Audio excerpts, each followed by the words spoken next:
രാജ്യവും ലോകവും സങ്കീർണമായ രാഷ്ട്രീയ കാലാവസ്ഥയിലൂടെ കടന്നുപോകുമ്പോഴായിരുന്നു മധുരയിൽ CPMന്റെ 24ാം പാർട്ടി കോൺഗ്രസ് നടന്നത്. രാജ്യത്ത് ഭരണകൂടം തന്നെ വർഗീയത പ്രത്യക്ഷത്തിലും പരോക്ഷമായും അടിച്ചേൽപ്പിക്കുന്ന കാലത്ത്, നിയമങ്ങൾ പോലും അധികാരവർഗത്തിന്റെ താൽപ്പര്യങ്ങൾക്ക് അനുസൃതമായി രൂപപ്പെടുന്ന കാലത്ത്, അതൊന്നും പ്രതിപാദ്യമാകാത്ത ഒരു ഇടതുപക്ഷ പ്രസ്ഥാനത്തിനും ഈ കാലഘട്ടത്തിലൂടെ സഞ്ചരിക്കാനാകില്ല.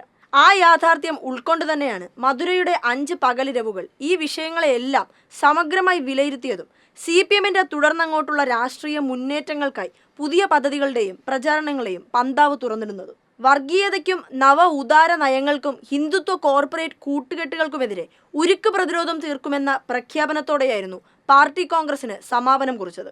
CPMനെ രാജ്യത്തെ എല്ലാ വിഭാഗം ജനങ്ങളുടെയും ശബ്ദമാക്കി മാറ്റും.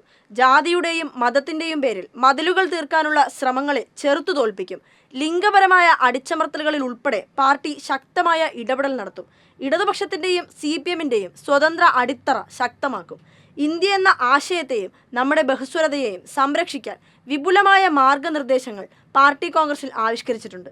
ഇതുവഴി പുതിയൊരു ഇന്ത്യ കെട്ടിപ്പടുക്കാനുള്ള ശ്രമങ്ങൾ വരും നാളുകളിലുണ്ടാവും. കൃഷിക്കാർ, കർഷക തൊഴിലാളികൾ, ദരിദ്ര ജനവിഭാഗങ്ങൾ, സ്ത്രീകൾ, ദളിതർ, ആദിവാസികൾ, മതന്യൂനപക്ഷങ്ങൾ എന്നിവരുടെ അവകാശങ്ങൾക്കായുള്ള പോരാട്ടം കൂടുതൽ കരുത്തോടെ മുന്നോട്ട് കൊണ്ടുപോകും. പുതിയ കാലത്തിന്റെ മാറ്റങ്ങൾ, പുതിയ സാങ്കേതിക വിദ്യയുടെ വിനിമയം, പുതിയ കാലത്തിനൊത്തുള്ള മനുഷ്യജീവിത വികാസം എന്നിവയെല്ലാം തന്നെ പാർട്ടി കോൺഗ്രസിൽ ചർച്ചകളായി.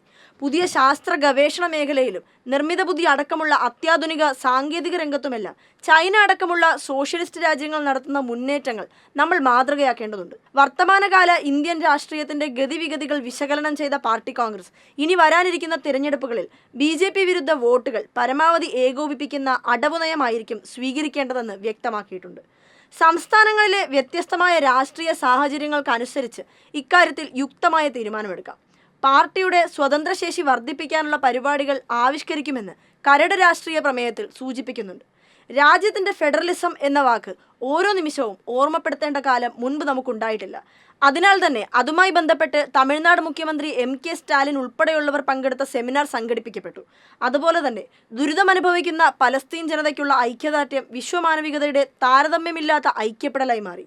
സംഘപരിവാറിന്റെ വിദ്വേഷ രാഷ്ട്രീയത്തിനെതിരെ ഇന്ത്യ കൂട്ടായ്മയുമായുള്ള ബന്ധം തുടരുമ്പോൾ തന്നെ പാർട്ടിയുടെ പ്രഖ്യാപിത നിലപാടുകൾ ഉയർത്തിപ്പിടിക്കും.